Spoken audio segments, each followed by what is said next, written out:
So, in this section, I just want to mention some things that are unique or contrary to popular belief about Roman history that I found in the memories. Romans were much more closer to their poop and pee than we realize. Marcus does his business in a chamber pot for half of his life. It was in the kitchen, and when full, it was dumped out back. The back alley to his home was filled with sewage that drained when it rained. It was incredibly gross by modern standards, but they adapted to it.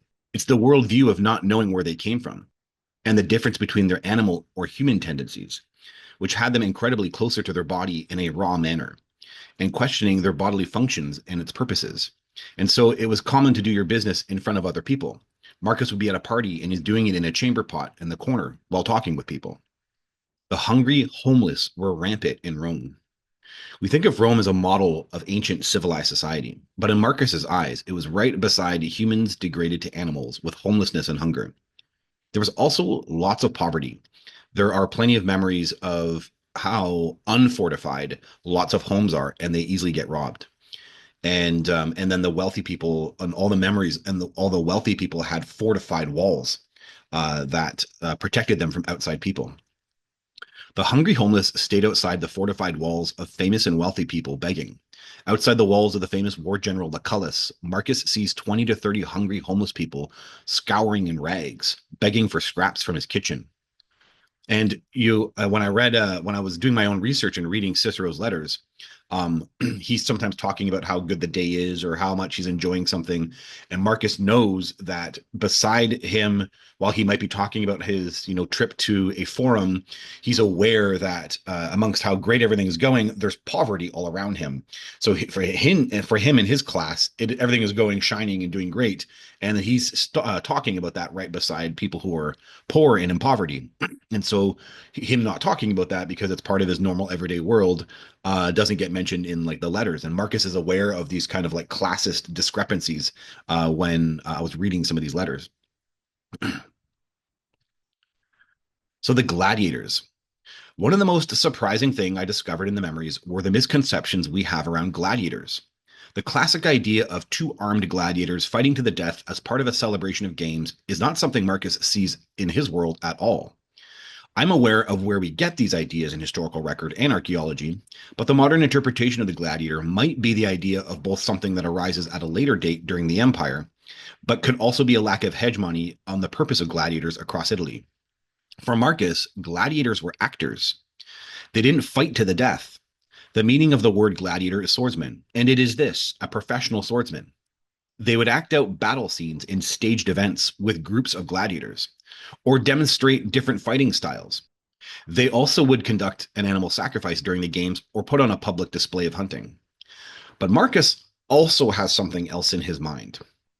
It was not a large public event, but was reserved for rougher men. It was like bad boys entertainment. They would make a square on the ground. I'm pretty certain it was with rope, and a corral chair at the top, and a couple of friends. And it was smaller. And then they would have two men who were condemned of similar size and build and give them each a knife and no armor. Romans loved playing God and the game of chance. They felt the goddess Fortuna played through them when they surrendered to fate. They loved the role of the dice and chance, and it fascinated them. And that's what Marcus gets out of entertainment like this. The winner got their freedom and money to start a new life. So I found modern historical writers who agree that the classic idea of the gladiators had not come to fruition under the Republic. So that's just a really fascinating thing that I could never find any reference for in the memories. And when I really dug there, this was what came up. And Marcus totally crosses it over with actors. It's gladiators are actors. Gladiators are actors. So where Marcus does see violence for entertainment is the chariot races. These were professionals. They fought with each other during races, and they could get mauled. So this is the campus, the Circus Maximus, and the Circus Maximus was around at the time of Marcus, and it is in this location, but it's Marcus's memories of it are different from even what how we interpret it looked like during the Empire, and it's not exactly what Marcus sees. So let me go into that. Marcus would see the chariot races at the Circus Maximus and the Circus Flaminius. The rougher types for him would go to the Circus Flaminius. So there were totally, you know, there were definitely types of groups, right? His type of group who were kind of more condemned individuals, yet still upper class enough to segregate themselves out from plebeians. They hung out at the Circus Flaminius, and I have memories of Marcus as the master of the horse, and this is where he hangs out. Now, these are grander in picture. So this is right here, the Circus Maximus. That's what it actually looks like in archaeology for present day. But this is the kind of like depiction of what it looked like under the empire. And then this is the Circus Flaminius, also a depiction of what it looked like in the empire.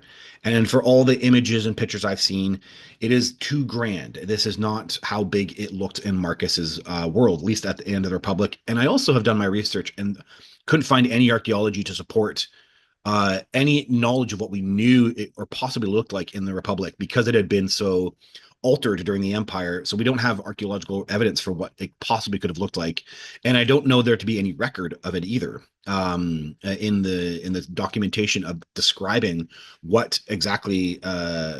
There's some things that are listed, like the altars and temples. I know that those get recorded in a record, but we don't really know the depiction of what it looked like. And Marcus has a whole thing in his head about it. So I wanted to put that here. I thought it was actually kind of fascinating. The dirt track definitely existed in length. And then this one here with the up close seating. So this here, the up close seating, is the rough angle down. So this, like I actually, Marcus would be up here, like on the top, and he was like hanging out and he's looking down. And so it's actually a kind of a similar angle. And this is a theater in Greece, but it just captured the general picture of what I thought the seating looked like. And I thought that was actually fascinating. So it held somewhat close to the same capacity, but it was larger. So imagine this bar here extending out to there, this bar here extending out to there. It might have been a bit larger going up, but other than that, that's what makes up the back end of the campus.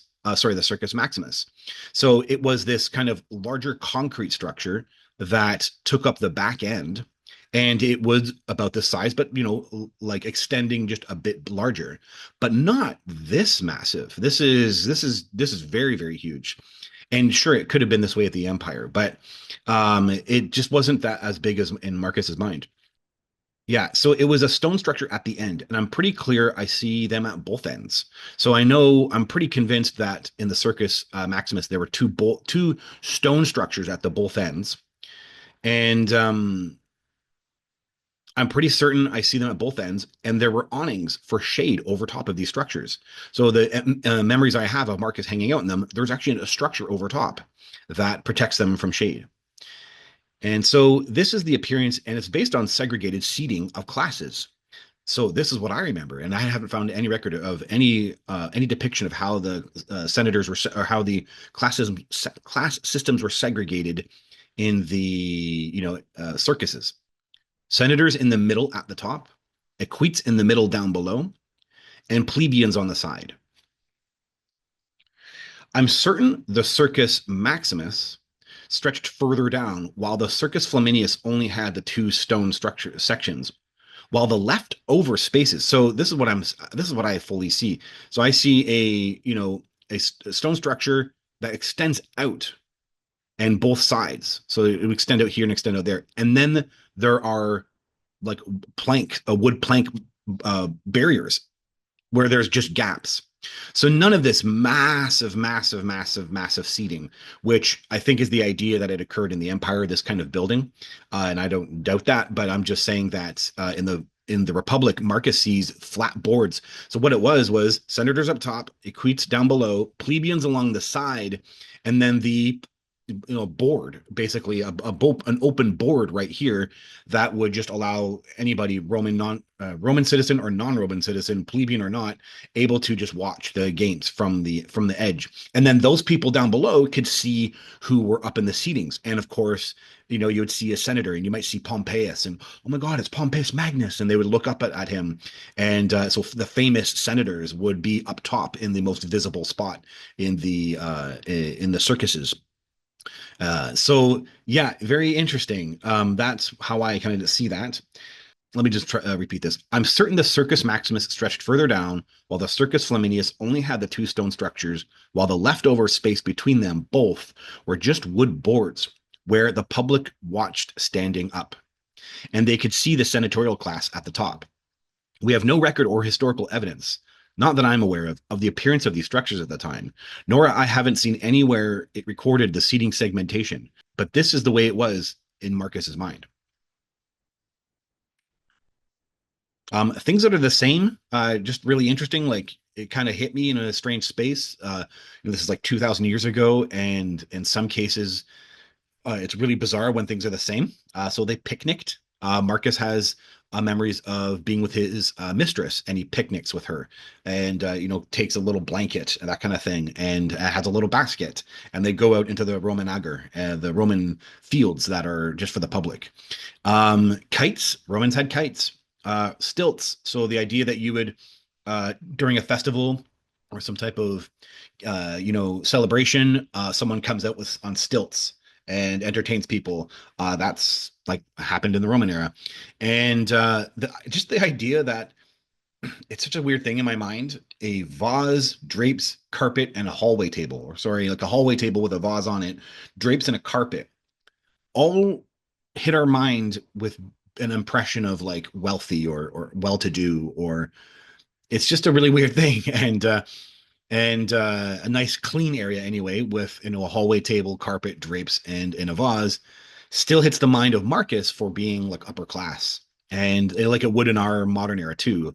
It's just a really weird thing to replicate, and it really sometimes makes you wonder if it's in the genes. It's just like in the genetics of humans. It's just a strange thing to keep consistent what the ideal picture of wealth and what it looks like. So it's just a strange thing for me. I had an idea that I could do this, and so I'm doing it here. The mind of Marcus on the issues that caused the end of the Roman Republic. First off, there is a really great book called The Fourth Turning, an American prophecy, what the cycles of history tell us about America's next rendezvous with destiny. It was published in 1997, and it proposes a theory of history based on cycles of four eras, roughly 20 to 25 years apart, or turnings, that comprise a larger cycle, 80 to 100 years each, with the fourth turning, the last, being a period of crisis and upheaval. It's not a perfect theory, but definitely makes note of definitive patterns of human collective consciousness that cycle regardless of country or historical period. While having the inside knowledge of the end of the Roman Republic, a friend one day explained to me the fourth turning, and I immediately recognized it as the social changes that were occurring at the end of the Roman Republic, which is roughly thought of as between 83 BC to 30 BC. In the book, they only analyze the Americas and Europe's histories since the 1600s. But from what I know, this is how I think it applies to the fall of the Roman Republic. I'm fully convinced that they were turnings. I could do a whole separate presentation on it, on just how I know each feature of a turning applied to what we know occurred during each period. So here's the general outline. The first turning, roughly 88 BC to 82 BC, which was the end result of the civil war between Sulla and Marius. The second turning, 63 BC, was definitively the Catiline conspiracy. They believed that there was a upheaval. And the third turning was a 49 BC, which is Caesar's invasion of Italy. And the fourth turning, the 30 BC, which is the end of the triumvirate and the second triumvirate and the rise of the empire, the emperor and the empire. So hopefully that gives context for what I'm about to do here.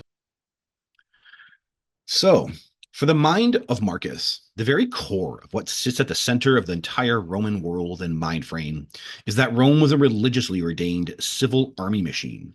Marcus starts training to be in the Roman army at the age of 15, and he's aware over time that no other society was able to create an efficient and intelligently created military social organization. It was so effective, it was obviously ordained. For Marcus, he fully believed in the story of the Sally shield falling from heaven. The belief was that people saw it, so it definitely happened. There's this simplicity behind it. You have this mythology, this wacky story of a shield falling from heaven that, claims that Rome is ordained. And, for him, It was recorded because people witnessed it. Whether that actually happened or not is not relevant to the mind of Marcus, because for him, there's just no other way to frame these things except if they happened, then people saw it, and then they recorded it, and then there's no other way to explain that. Many of the religious festivals and practices emphasized military preparedness, such as the first month of the plebeian calendar being for the Roman god of war, Mars, which March is named after, and the festivals and rituals that followed, the Queria on March 14th, which for Marcus, not mentioned or recorded in history, was an assembly of the horses used for war. So horses from all over. So in the ancient traditions, Marcus has a whole like layout, and though all we have is the knowledge that a query occurred, it's written by historical record.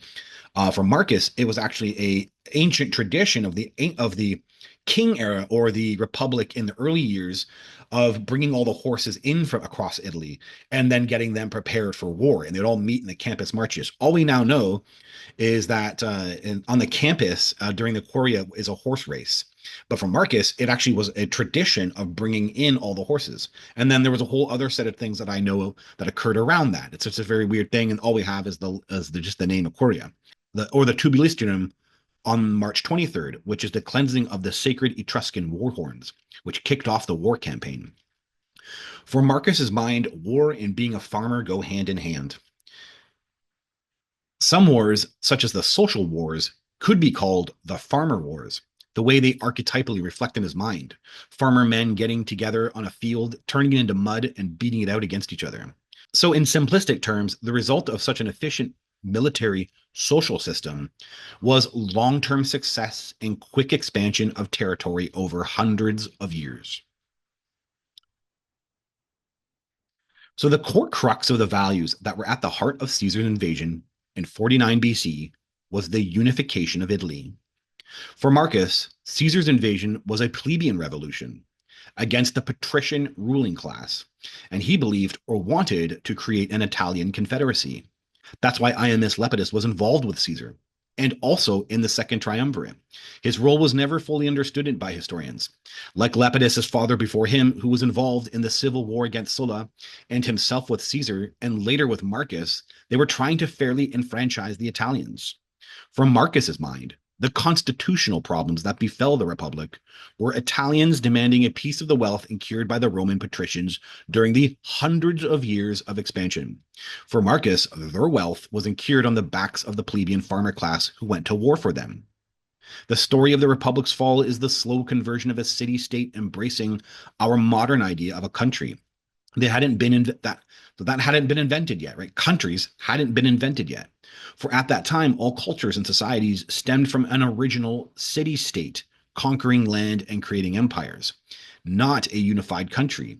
So that's what's at the core, is that there's this desire for unification, and they can't articulate nor can't understand how to make something like that happen, or even what to call it. So all they know is that Rome is the center of all this stuff, right? The center of all their government. And so everything happens in this kind of context around Rome. But at the heart was an attempt to seek unification.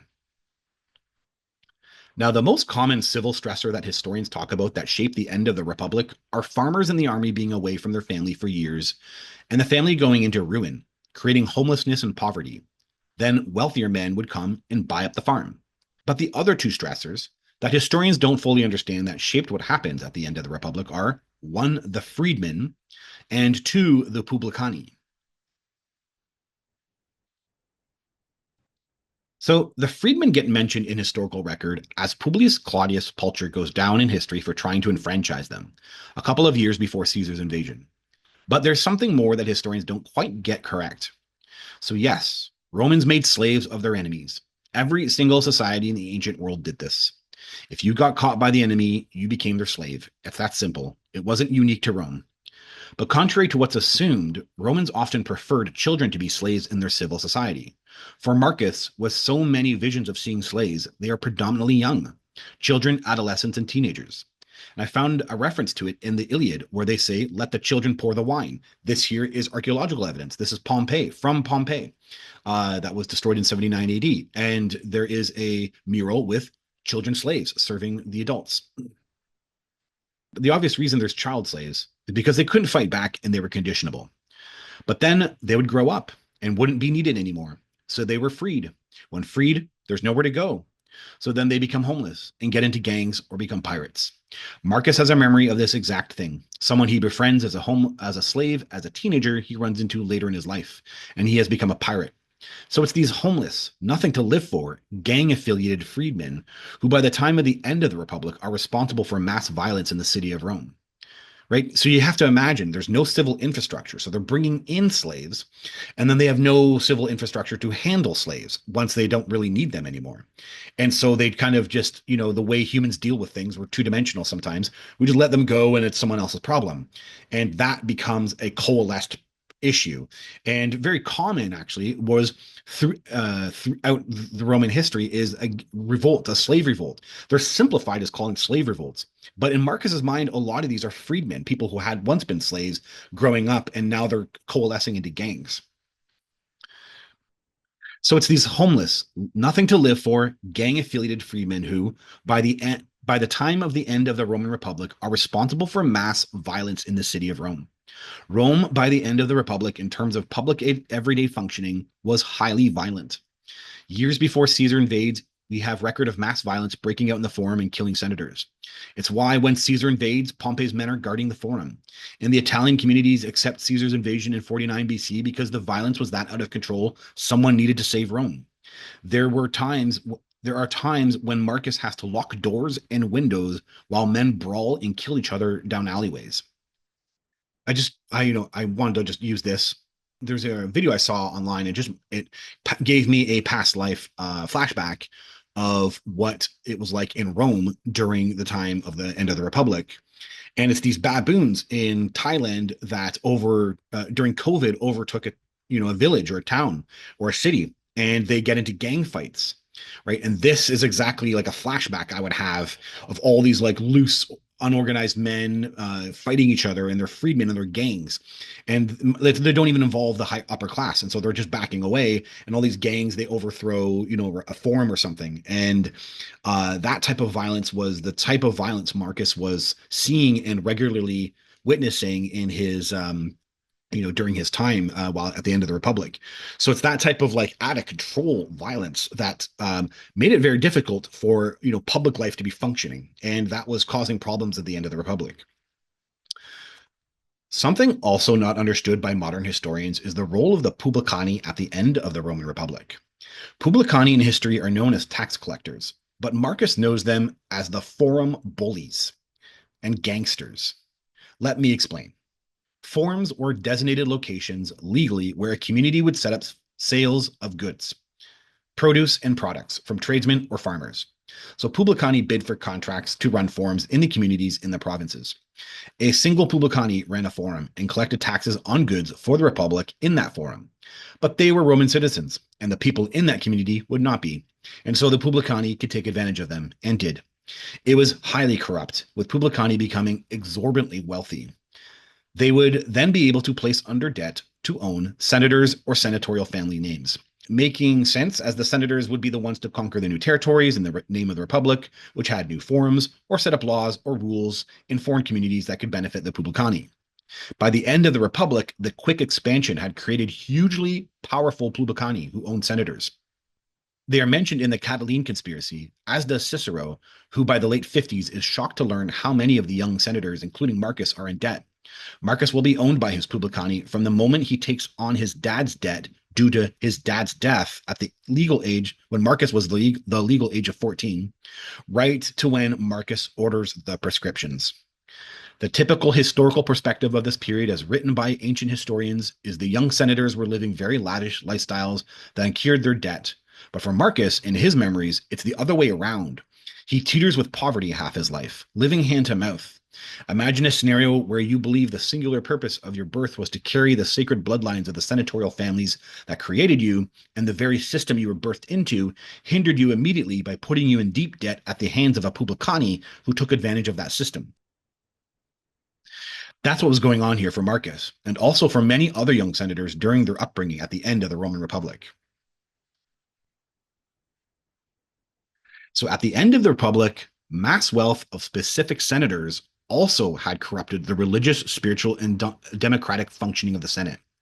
Aside from most historians boxing in senator behavior as the result of political parties as a way of determining their motives, when Marcus is being trained by Caesar in Gaul on the Senate, he learns it is all about who owns who. Senators were trying to put other senators into debt to control them. Marcus Licinius Crassus is the best example of the only senator who continues to stay relevant for several decades, being elected to the consulship twice, yet having such a small military record in comparison to the other senators. No one else goes down in history at this time with such relevancy while owning such small military achievements. And it's because he owned senators, a lot of them. Marcus will learn from marrying the ex-wife of Publius Claudius Pulcher, Fabia, that he was owned, that Pulcher was owned, Claudius Pulcher was owned by Crassus during his violent attacks on the Senate. Without having a real constitutional way to solve their societal problems, a single military tradition took its place as the solution. Within the military was a tradition of the imperator. After a successful campaign, it was declared from a general's soldiers that they would die for that general. I basically saying I trust that guy with all my life, right? We don't, and it's not just we won't just survive, but we will prosper if I follow that guy. We will prosper. So the idea that you have, you're basically effectively getting a gang who will die for you, and now you can control these control, but they put themselves under you. That's what the imperator really was. It's in a pledge of allegiance to serve the general with all their life. So Rome's quick expansion, causing poverty of the lower class, created a change of army filled with men who didn't own land, therefore didn't own a civil stake in the state. Then they depended on the general when they're in war for their income. The mass provincial corruption, influx of mass wealth to the elites, and robust military empowered a new threat at the end of the Republic, the imperator. Pompey, Lucullus, and Caesar are the most famous and successful of them at the end of the Republic. This tradition fit perfectly into the Roman patron system. The end of the Republic, starting with Caesar's invasion, saw the conversion of the Roman army and wealth of the empire be controlled by a single imperator, or lead imperator. When holding the consulship or dictatorship, a lead position in government, and while controlling the military and controlling the finances of the government, bypassing the balances and checks of the government, allowed a single individual to create laws to fix constitutional problems. Thus began the changeover from the republic to the autocratic government that would form into the era of the Roman Empire. This is a massive presentation, and the bottom line is that I'm just trying to get out this information. That way I can move on, and my plan is to maybe I'll expand on this years from now. I don't really have a desire to make this a forefront. I feel like I have a ton of alien content I could still be talking about and still be divulging and learning it from. And I am still learning, and there's still lots of things to talk about publicly. So I just wanted to get a lot of this off of my chest, if you will. And that's what this is meant to be. And so I had an ambition that I would actually talk about Marcus's life from childhood all the way up to the age of 35, which I had in pretty good detail. And so that's what this all was. So I had like tons and tons and tons of slides, but let me just skim very quickly over this, right? So as I had mentioned, I actually had, I have like a spatial intuition. So maps, I can't tell you, so I could see imagery and then I could know geographically where they're originating from. It's such a strange intuition. And then I would find later historical record that matched that, or supported that, if you will. So I always knew Marcus grew up as a child in the Campania on the farm fields. So this is me explaining that in the Rising. So in my first edition of the Rising, I give a chapter to it, to my Mark Antony memories, and I'm sitting here saying I just know he grew up in Capua, and so I'm actually mentioning that here without having any reference. There was nothing to go by. Well, then what I would find is there are actual so this is an inscription, and it's more evidence the Antonius name was associated with Capua. So in Capua, we found an inscription that was dedicated in 106 to 92 BC at some point at that time, a slave who had been released, who's named Gaius Antonius, freedman of Gaius. So it's a slave, right? And so it's a slave who was released by an Antonius, right? And there are two in Capua.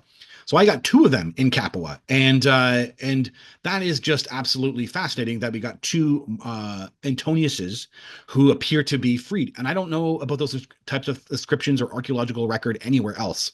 It's just showing that there's some type of an association with Antonius in the Capua area, and that's just a way of matching up with my what I knew to be that Marcus grew up, meaning the ancestral home was out in that area, was in Campania, and then the freedmen move into Capua and make a life for themselves, and they obviously grow up and they become part of society. So okay, there's a lot of different things I had here. Marcus, all his language, he spoke, he learned Etruscan, so there's a whole like he had Etruscan heritage, so I knew all that and had some kind of backup for that. Anyway, I knew what the property looked like. I got the property right, so it's called a heredium, and they have a single heredium as the ancestral home, the ancestral land. They basically had nothing else, no other property except for a single heredium, and that means that's like base poverty for or not. It would be considered middle class actually. It's the average individual, but it's that was the state that the Antonys were in when Marcus was growing up. I knew what the ancestral home looked like. I could draw it from the inside. So it's stuff like that. Like I had a lot of detail. I understand his father wasn't around a lot, and I have a bunch of, we have some record about his behavior growing up, and so I had things that can match that as well too. Some science behind what happens when a child has no father. So the legal setup between when his father dies and how his mom gets married. I understood the legal setup behind that, and that I had stuff for as well too. So I'm just showing you just tons and tons and tons and tons. I can keep going on and on and on. Marcus does meet or see Cleopatra when she's 12 or 14. I can't remember her age. Okay, so now we're in Gaul, and a very specific event occurs for Marcus. Okay, I'll just tell you the event. You have to make up your own mind. I'm suspicious. And listen, I got this kind of intuition going on, but it's like water. It opens itself naturally. Yes, I can guide that intuition, and I can learn, and then I can create an intention, and eventually can get information. But I'm dealing with things that sometimes are further down rabbit holes, and then another rabbit hole, and then another rabbit hole. And we're actually talking about, the afterlife for Marcus. And I believe it or not, I actually have some intuitions or some visions or I've seen it. I've seen some things that happen to him and some things that are shocking. And that would match up again with a larger contextual picture. But I don't really know the full picture here. And it's confusing a bit for me. But let me just tell you a story. So Marcus is tribune, 50 BC. He gets elected to tribune during the year 50 BC, and then 49 BC is his office, and it starts in early December, or yeah, early December, and so December of their calendar, and as it crosses over to the next year. And okay, so all the historians zero in on the reason the Civil War started was because Caesar couldn't run for election for the consulship without being an absentia. So he wanted to not be there and still run for the consulship. You had all these rules, right? Constitutional rules. You have to be physically in Rome, and basically that's it. And you can't be owning another office. But the Constitution was kind of feeling like it was out the door. Uh, Pompey was literally running a province while living in Italy. Never done either. No one had ever done that. So there's this large kingly type moves going on that everything is becoming hyper suspicious. It actually isn't sure. It's like a Cold War, if you will say, right? Two super powerful people were kind of butting heads. And Pompey is he's just looking like he's possibly going to try and take Gaul.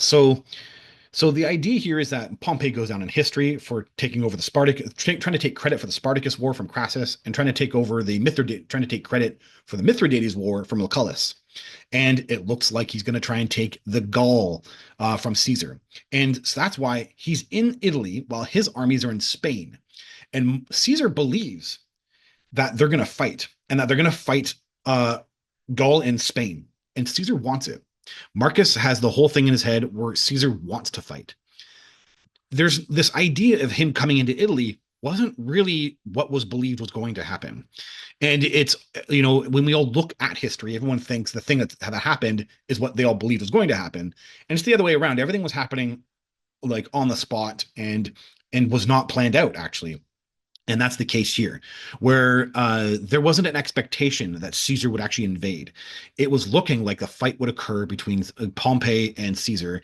And so all the language is about them dropping their arms. And it's actually because they're facing each other. Caesar hadn't mobilized, no one had mobilized, but Caesar was demanding. And if he knew if he actually stopped being a consul, that it would open up the, here's the words that were the most important coming down from Marcus's mind, is ratification, ratification, ratification. It's never even mentioned. The most important part about Gaul and Caesar getting that consulship right after his tenure in Gaul was to ratify it, ratify the whole province. So it could be, technically it wouldn't be just his, but he'd be a patron of the province. And then anybody who helped with that, all the generals, all the legates, all the tribunes, everyone who had a stake in it would be, wealthy from it, right? Because as patrons. And so that would be almost a guarantee. And Caesar, the whole Rome and the consul, the whole Senate was debating and fighting this. And so that's where we're at this point. The end of 50 BC, beginning of 49 BC, Marcus has recently entered the Senate as tribune. While in the Senate, he thought of himself fully as a soldier that had graduated into civilian life. So I get flashes, right? He's not wearing his tunic while he is wearing his thick toga. These cool mornings, he loved them in the city. He feels his younger age amongst the older men of the Senate. So there was really clear, distinct age. Like we might not feel that way personally in our present day lives. We don't have that kind of ageism, but it was really prominent in Marcus's mind in the Senate House. The tribuneship sits in chairs in a religiously designated rectangular square in the back left corner of a low-rise set of steps in the Senate House. Not ever mentioned anywhere that they had religiously ordained sections. The tribunes, all the TV shows show you that everyone's just hanging out and everyone's really loose. They had designated sections, the tribuneships, and they sat in chairs in religiously designated sections. When Marcus was tribune and Pompey is outside the wall. So Marcus is already tribune and he's hanging out with parties with his friends. He's talking about Pompey. Pompey was recently sick. So he's got Pompey's going, his mind is going. He was just sick. He's probably not thinking straight. He's an old man now. Right. So he revered him as a plebeian hero, but he felt he had been overtaken by patrician good for nothings. And a hypocrisy was occurring that he had all this power in Rome and controlled Spain in a kingly manner. So Caesar should be able to run for consul in absentia. Kind of just, you're bypassing the Constitution. You should let us bypass the Constitution as well too. Right. So not recorded in history, but the real issues for, by the way, it was like a weird gamble because it wasn't fully against the Constitution. The tribunes had actually voted for it to occur and the Senate didn't want to ratify it. So it was like a weird push and pull that was happening. So not recorded in history, but the real issues for Caesar in Marcus's mind is the ratification of Gaul. If he didn't ratify it, Pompey would take it over, just as he had done with Crassus against Spartacus and Lucullus against Mithridates. He walks like a brute. So I got all the stuff in my head from his maneuvers while he's there. The 1st of December, a large majority of the Senate votes, and so this is a historical record, votes in favor of the proposal of Curio that Caesar and Pompeius should both lay down their commands. So again, my emphasis on this is why the conversation is happening this way for the people on the ground. For Curio, who was Marcus's ex-boyfriend, and they grew up together actually, and they fully thought they'd become tribunes together. And but so Curio is there with so Scribonius is there with Marcus, and so Curio had set this kind of precedent to for Caesar and Pompey to lay down their weapons, and the reason they're doing that is because they looked like in Spain or in Gaul they were going to go to war. That's what it looked like was going to happen. So there's barely anyone in the forum. The senators met, decrees are formed, and then they are posted. Soldiers standing guard with spears are in the forum. Spears, by the way, all the historians don't really emphasize the spears so much. When Marcus is in Gaul, all the army guys have spears. So they have the pilums, of course, but they have the spears. And so that's what I see. Marcus has got these guys in the form of spears. So this is how the events of Caesar's invasion typically go down in history. No one voted that. So this is from Dio Cassius. No one voted that Pompey should give up his arms, since he had his troops in the suburbs. But all except one, Marcus, Caelius, and Curio, who had brought his letter, voted that Caesar must do so. This then was the decision reached. But Anthony, so that's Marcus Antonius, and Longinus did not allow any part of it to be ratified, either on that day or the next. The rest, indignant at this, voted to change their apparel. But this measure also, through the opposition of the same men, failed to be ratified. The Senate's decision, however, was recorded and put into effect, for all straightway left the Senate House and changed their dress, and then came in again and proceeded to deliberate about punishing the tribunes. That's Marcus Antonius. The latter, observing this, at first resisted, but later became afraid, especially when Lentulus advised them to get out of the way before the vote should be taken. They offered many remarks and protestations, and then set out with Curio and Caius to go to Caesar, a little concerned at being expelled from the Senate. So historians don't know what to make of information like this, right? And I'm telling you, you have contradictory information about how it actually all unfolds. So this is how it actually goes down in the mind of Marcus, and I have historical record for it. So Julia, Marcus's mother, had long been critical of the men of the Senate bickering and fighting with each other. I think the idea is that the upper class women were matrons of the society, right? They all gossip with each other about, and they just no one seems to understand or seems to put together at all that Marcus's mother was with the husband of someone who tried to attempt the Catiline conspiracy, right? The Catiline conspiracy was with Cornelius Lentulus Sura, who was married to Julia, and now she is the mother, and she is the mother of Marcus. So Julia was like in part responsible for the Catiline conspiracy. You don't Historians never know how the woman on the back end is the one encouraging these things, and this is happening with Marcus and his mom. Now his mom is encouraging me. Well, you're in this position. You should be doing this, and so his mother is inspiring him to want to do something against the men of the Senate. So influenced by his mother, who was knowledgeable with magic, to further the Julia family. So first off, Julius Caesar, right, the Julians, right? So she's a third cousin, and that matters to for his mother. It matters in the family that if he gets famous or he does something that benefits the Rome, then all the Julias, all the of the Julia clans will benefit from that, and so that benefits her. So yeah, do this for us, right? Is what she's basically saying, and also to make right with his uncle. So Lucius Julius Caesar, which is Marcus's uncle, your uncle will be happy, and Marcus and his uncle go down in history for not having a good relationship. The tribunes, Marcus included, was instructed from Caesar at all costs to not allow them to declare Caesar a public enemy. Against tradition, senators were blocking the tribunes in the Senate House by turning their backs on them. This is all my visions. So they're literally blocking you. They would actually form a circle and they block the tribunes, and they would speak really loudly, and they would make sure you can't get heard, and so they're causing a ruckus so your veto can't be heard. It's like that. So it gets like completely out of control because they're trying to block the veto and they're trying to block the power of the tribunes in the Senate House. It's getting like, completely out of control. Marcus, knowing that they were pushing through the ratification of their position on Caesar against the veto of the tribunes, Marcus decides to use his magic.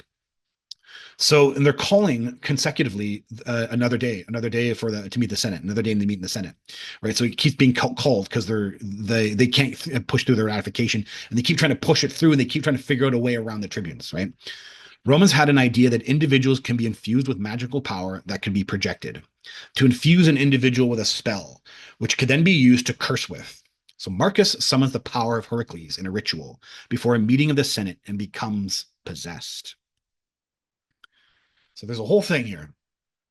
So this is the Temple of Heracles Victor, and it still exists to this day, and Marcus knows this. It's very wild. There's not a lot of structures that still exist, but this one does, and it's in the Forum Boreum. And I do know I know where this is, and it didn't look like this at the time.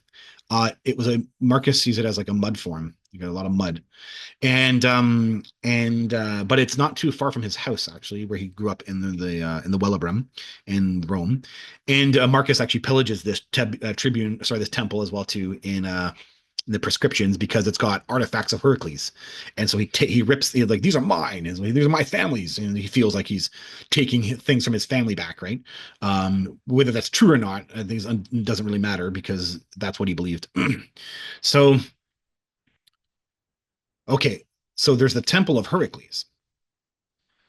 Now, on this hill, the Palatine, were the Mundus or augurial center for the city Templum.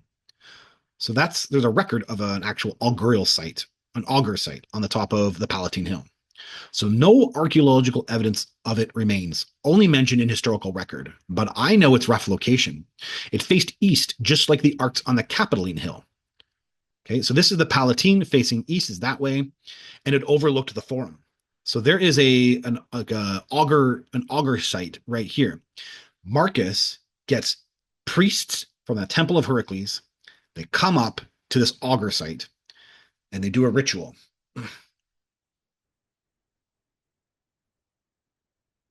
So he was on opium. He gets they have like the smelling stuff, and for them it induces the state that they need to be in, and so there's like an opium potion, and opium is used a lot for all the rituals.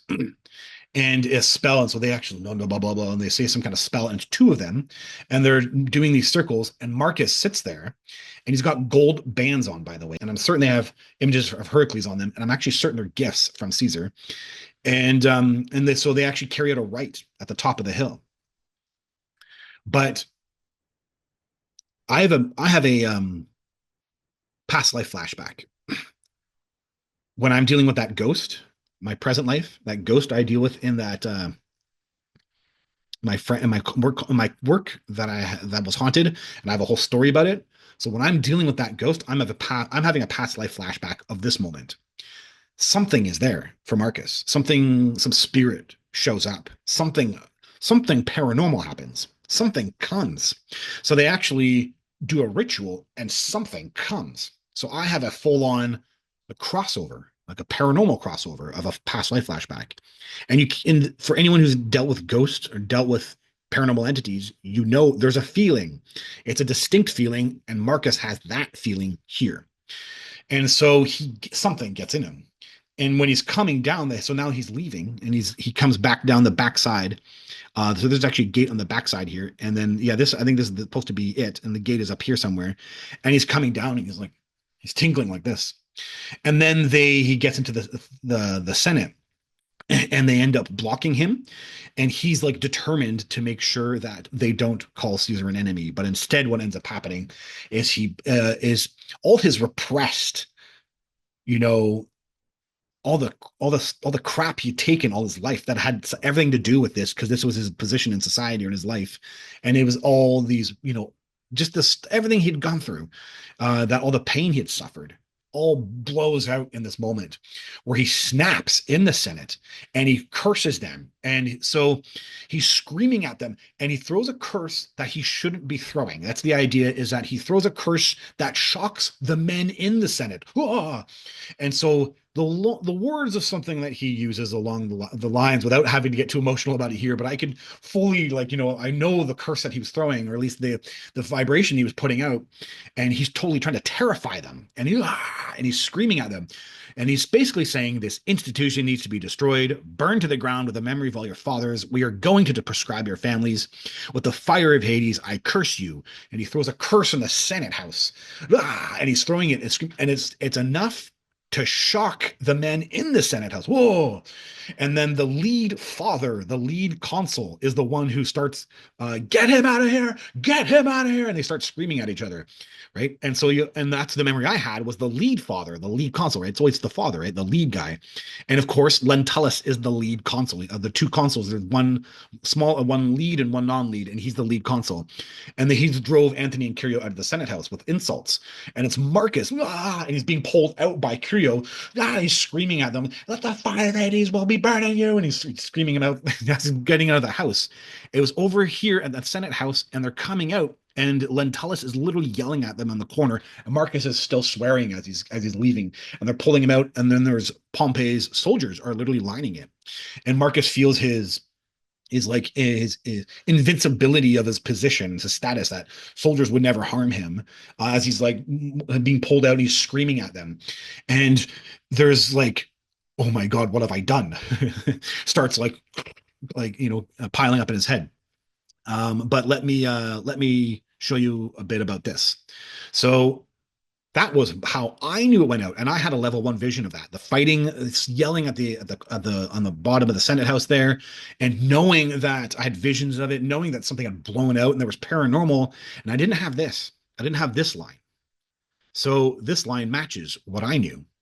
So here's the story written around 150 CE. So 150, about 180 years after Marcus's death in Appian's civil wars. Since Antony and Cassius, who succeeded Curio as tribunes, agreed with him in opinion, the Senate became more bitter than ever and declared Pompey's army the protector of Rome, and that of Caesar a public enemy. The consuls Marcellus and Lentulus ordered Antony and his friends out of the Senate, lest they should suffer some harm, tribunes though they were.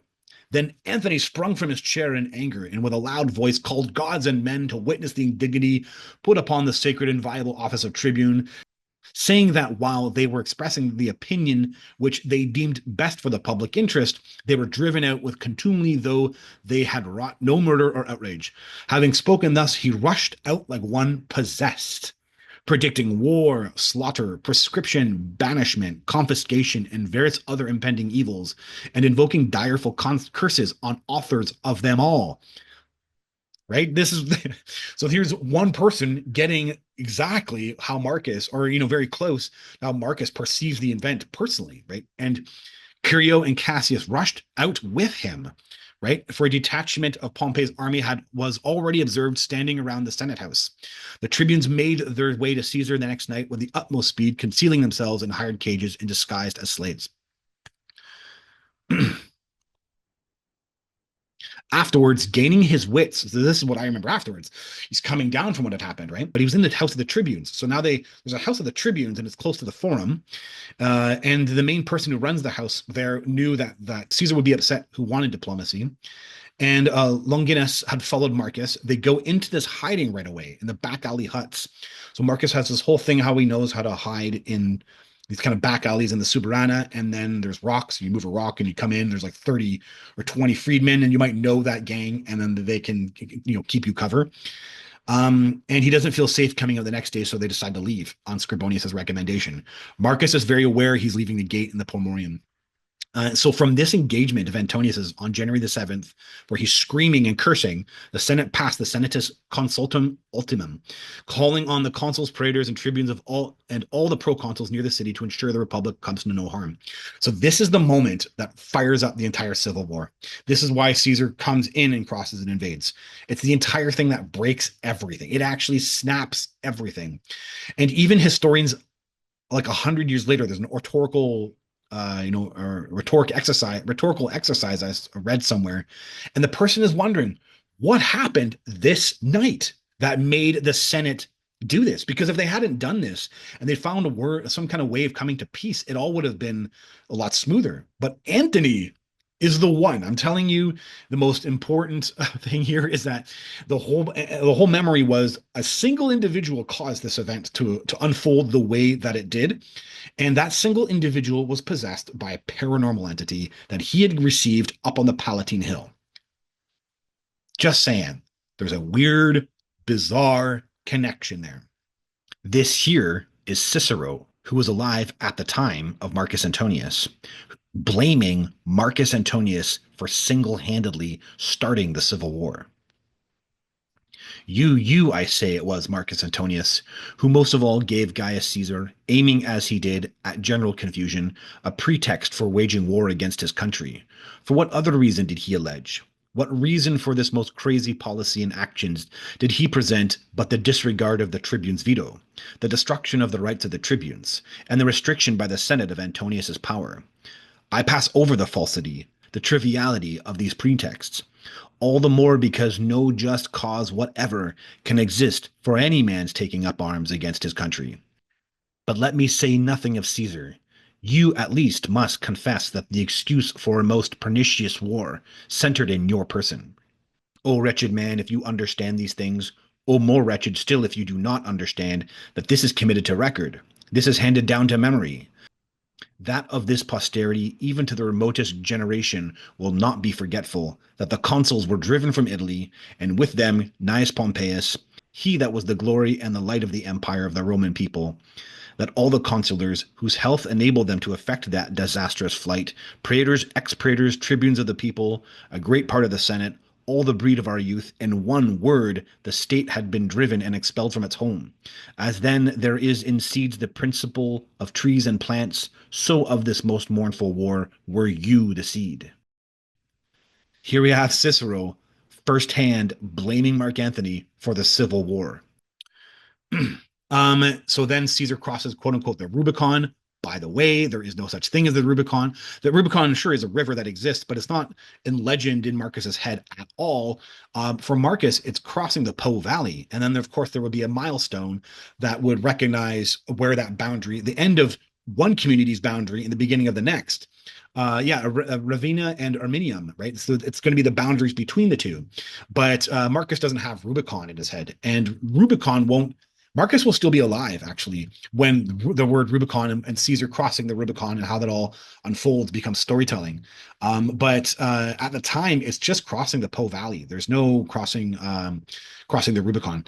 And it's not like a big thing in Marcus's head either. It just happens. Caesar comes in and he's doing it in response to this. And then Caesar, like a politician, flips everything into look what they did to the tribunes. They kicked the tribunes out, right? So then he flips it all. And Marcus feels guilty. It's like this awful thing that happens to him. And it actually shapes what Caesar does with him. So that's why Marcus doesn't actually end up taking any lead armies. Scribonius is the one who takes the army further in to Italy, while Marcus has to stay back. And it's in part because of this, because he snapped and he looks like he's uncivilized. He can't handling the public. So the choices are made that affect history, right? Historical record. Again, all because of a paranormal entity. Was Marcus Antonius an agent for humanity's agent of change? So the aliens called themselves humanity's agents of change in my first contact event when I was 16 years old. Very general, label. It's a very strange label. I thought for the longest time, for years, I thought it was prevalent to the present, which I'm certain it is, but that they're actually, making change happen. They're kind of they're the ones facilitating humanity's change to this new thing that we're beginning to become, this new era. But what if the label was absolutely more specific to their role with humans? That they were absolutely facilitators of change when change needed to happen, maybe turnings, maybe cycles, human cycles. And so they're very aware of human cycles and they're helping shift and shape things. Not getting too specific into individuals' lives, but maybe the curbing or the curbing or gently shaping of history. Maybe some of it they let go by nature, but others they interacted and maybe made soul agreements with, right? Like they have already done with me in my life. So this idea that some other entities who are not showing themselves to be aliens or having an alien look, but maybe coming off as angels in the afterlife dimensions, are absolutely trying to shape or help humans or grow humans or do things that happen in natural time over, millennia. And they're maybe shaping that. So because it's just very interesting, Marcus's history when it all unraveled for me. So these are the points that I think are suspicious. So in the memories, there are paranormal events that shape history. So as I explained one now, plus his role was significant in shaping history than is recorded. So um, when Caesar's death, I got an interesting thing around that because my memories don't match what goes down in historical record, but it does match Cicero's writings. So again, the people who were there are telling a bit of a different story in context that match the memories that don't match what people are saying hundreds of years later. So that's very interesting. And then that position is that Marcus was actually again more prominent in the shaping of that history in the moment as it occurred, demonstrating to me, an individual soul who's kind of in the back end, who's there shaping history. If that soul had an agreement with something to be influenced or allowed to have influence, then that would help that entity come and help them make changes, help humanity's role, right, or help when humanity's role there. So just an interesting thing. And there are several cases of historical things that will go down in history for Marcus, where he's shaped by synchronicities and what are considered signs. Happens at the Battle of Alasia. The reason he gets with Fabia as well too is because he sees a sign. And I've all these came out in the early days, and they are all just kind of consistent in my memories. So another reason I think there's a link here. He's a strange fate with synchronicity. So my whole life, I just don't know a lot of people's lives were like this. And so mine was shaped by these synchronicities. That's what makes up my rising story. A strange, bizarre set of synchronicities where you just feel the universe is guiding you. You can't even get away from saying, who did this? What did this to me? So that's what shaped the rising. And then coming out of the rising also had strange synchronicities that would all line up that kind of give purpose or meaning, making you just, you're living out your life and all of a sudden things course and change and they all do it on purpose and they all seem to affect you and impact you and then change your course and then more changes happen that are all kind of seem aligned. Well, Marcus has this strange set of series too, where he feels synchronicities have guided his life, and he believes he has a strange relationship with Fortuna, where he. So I mentioned this earlier in the presentation. He thought of himself as the unlucky lucky. In fact, for every time there was something unlucky to happen, someone was around to say how lucky he was. Right. An example is he felt unlucky for causing civil war during his tribuneship. This was his big moment. He was supposed to be a tribune. This was his purpose, right? Was to be a tribune, and he's supposed to be, there for the plebeian people. And it's his position got robbed from him by having to sell it to Caesar, and then the entire thing blows up, and the Constitution falls apart. Literally, the year he's a tribune. For him, that's the unlucky. But then when Caesar invades and all the senators leave, and he comes back, he actually comes back to Rome, and his mistress is meeting him in the streets. She's in bare feet. Weird how I know those small details, but she's saying, "You're so lucky, right? Look, you're around. Like, look, you're alive, and you're here. Like, this is so strange." And so it's like he's always got someone to say how lucky he is when the situation is so unlucky. And then that luck shapes him in a way that gives him some type of advantage. And that's how his life plays out. And for him, by the time he is running the empire as a triumvirate, he can't make sense of it. He's like, what does Zeus want from me? And he feels like it's just all Zeus. Zeus, tell me what's going on. And he can't make sense of the synchronicities that put him into the position in his life. So it's a strange role that synchronicities played in his life. And so to have a paranormal event that shaped history, and then to have that kind of weird space-time synchronicity thing going on that matched my life, highly suspicious. Um, okay. So the blue cuboid in my or like I see the holographic timelines in my first contact event, and the blue cuboid represents the first 7 contact events up to the rising. A sub thing going on in my mind I don't talk about ever because I don't really believe it presently. Like there's this idea that you're awake. On the internet, people talk like this. You're awake when you realize the role the government has in shaping your mind and shaping society and shaping commercial society and all that stuff and yada yada yada. Yeah, right. I know all that. That's what I was going through in 1997. I was reading Noam Chomsky and I was tearing apart what society had done to me, right?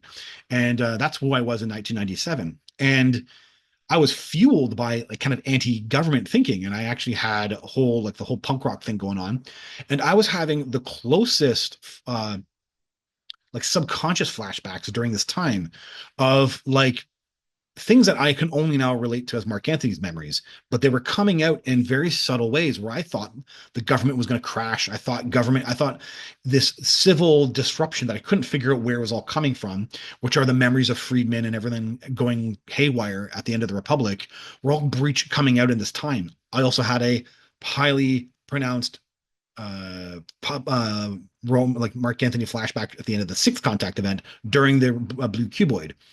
And also I was a musician, and that musician ego, that on stage music ego is kind of the on stage, oratory ego that Marcus also shared as well too. And so I had a music ego at the same time while kind of going through what was happening to me. And it all felt linked. And it's really weird to me. I can't help but question, right? I don't know if there was some type of hologram cuboid timeline thing where Mark Anthony's higher self saw that the entities would at least get him to the tribuneship. And there's something about that. There's something about, and of course, everything's hands off. There's no abductions and none of this stuff happens, but it's a relationship with the paranormal. And that's really how it ends up manifesting in Marcus's life. And then that relationship ends up shaping things, and he can't understand that relationship. So that's it. I just have these kind of weird, there's a weirdness behind the events moving up to the end of the Republic and how it seemed to be used even by my higher self during the period of the blue cuboid and kind of seemed to be matching and matched up. So it was a really weird thing. I can't really answer to other than I have that. Um, okay. So I have some memories of the afterlife stuff. Let me make it clear where those memories are coming from, like how I have that type of memory. And all the memories are like water, like it's like liquid, like slowly moving on its own.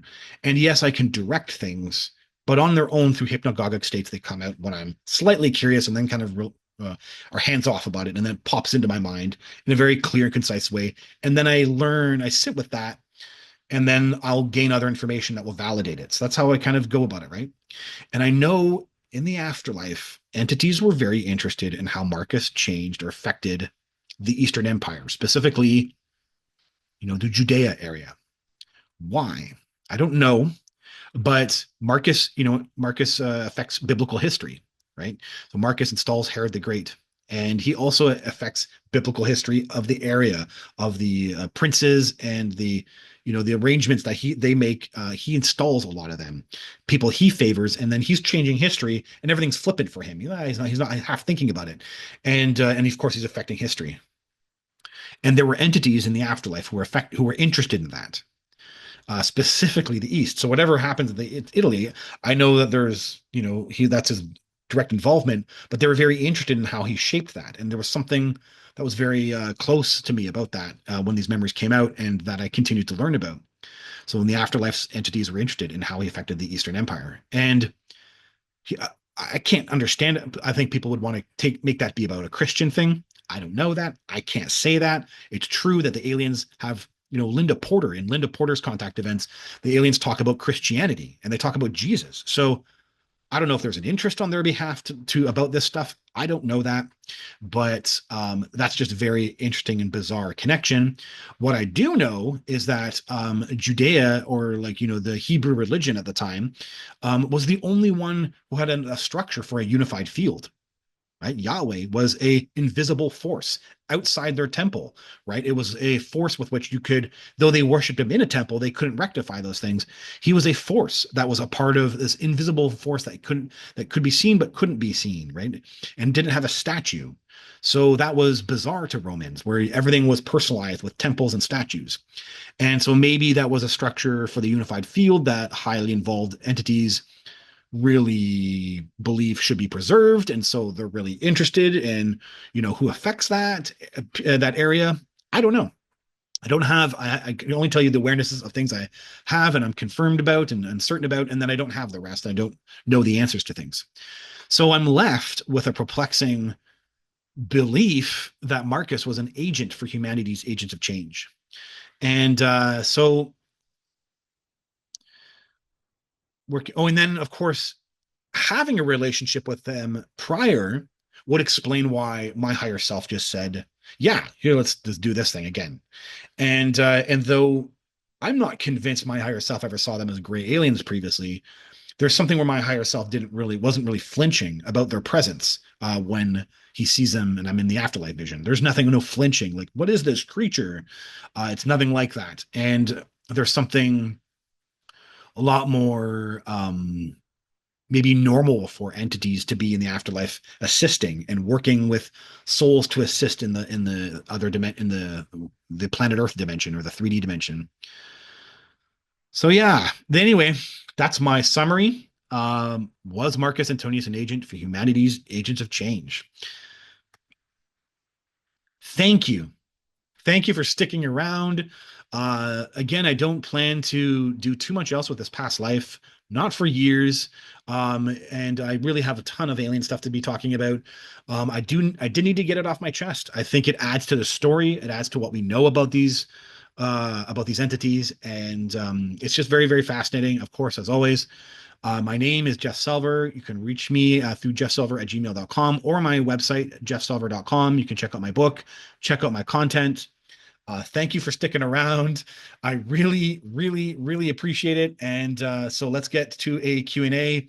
I appreciate you all who have sticking around and have been here the entire time. So, okay, let's hang out.